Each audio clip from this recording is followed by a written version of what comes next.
اور یہ بھی یاد رکھیں، یہ بھی یاد رکھیں، جملہ کہیں محفوظ کر سکتے ہو تو محفوظ کر لیجئے گا،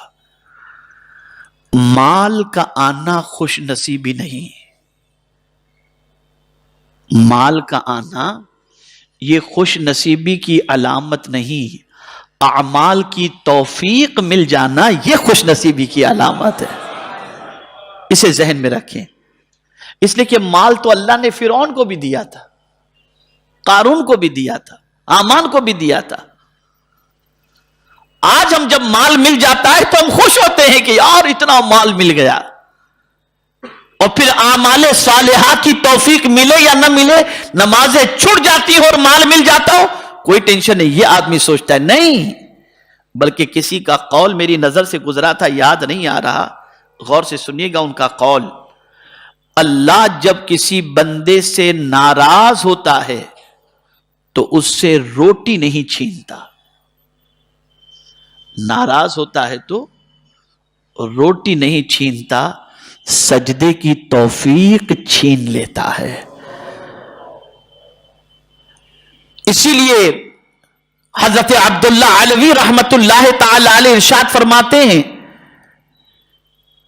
کہ اگر کسی شخص کے بارے میں جاننا ہو کہ اللہ کی نظر رحمت سے وہ محروم ہے تو اس کی علامت یہ ہے کہ اگر وہ گناہوں میں گرفتار ہو جائے تو سمجھ لینا وہ اللہ کی نظر رحمت سے گر چکا ہے، محروم ہو چکا ہے۔ تو میرے پیارے آقا صلی اللہ تعالی علیہ وسلم کے پیارے دیوانوں، جو حال ہے اس حال پر اللہ کا شکر ادا کریں۔ اس سے مراد یہ نہیں کہ آپ زیادہ کے طلب میں نہ رہیں، لیکن آپ محنت کر رہے ہیں، مشقت کر رہے ہیں، باوجود اس کے آپ کو قلیل روزی ملتی ہے تو آپ اس پر اللہ کا شکوہ نہ کریں بلکہ قناعت کریں۔ یہاں مجھے آقا کریم صلی اللہ علیہ وسلم کا ایک ارشاد یاد آ رہا ہے، اور بڑا پیارا ارشاد ہے، اللہ اکبر۔ سیدنا فاروق اعظم رضی اللہ المولا تبارک و تعالی عنہ رسول اعظم صلی اللہ علیہ وسلم سے ملنے کے لیے تشریف لے گئے تو سرکار صلی اللہ علیہ وسلم جس چٹائی پر آرام کر رہے تھے وہ کھردری چٹائی تھی، تو اس چٹائی کے نشان حضور صلی اللہ علیہ وسلم کی پیٹھ مبارک پر ظاہر ہوئے۔ چٹائی کے نشان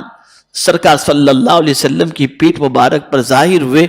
تو سیدنا فاروق اعظم رضی اللہ تعالیٰ عنہ نے رسول اعظم صلی اللہ علیہ وسلم سے عرض کیا، یا رسول اللہ صلی اللہ تعالیٰ علیہ وسلم، قیصر و کسریٰ تو بڑے محل کے اندر اور آرام دہ بستروں پر سوئیں، اور اللہ جس سے محبت کرتا ہے وہ رسول ایسی چٹائی پر، جس چٹائی کے نشان بھی حضور صلی اللہ علیہ وسلم کی پشت انور پر ظاہر ہو جائیں۔ تو سرکار صلی اللہ علیہ وسلم اٹھ کر کے بیٹھ گئے، یعنی یہ کہتے وقت حضرت فاروق اعظم کی آنکھوں میں آنسو تھے، روتے ہوئے انہوں نے کہا، سرکار نے فرمایا کہ عمر کیوں رو رہے ہو؟ تب فاروق اعظم نے یہ عرض کیا کہ قیصر و کسریٰ جو دشمن خدا ہیں وہ تو ایسے بستروں پر سوئیں جو بستر نرم بھی اور آرام دہ بھی، اور وہ جو اللہ کے حبیب ہیں وہ ایسی چٹائی پر، جس چٹائی پر جو چٹائی کھردری اور اس کے نشان حضور کے جسم اقدس پر ظاہر ہو رہے ہیں۔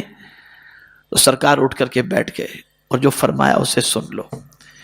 میرے آقا صلی اللہ علیہ وسلم ارشاد فرماتے ہیں، عمر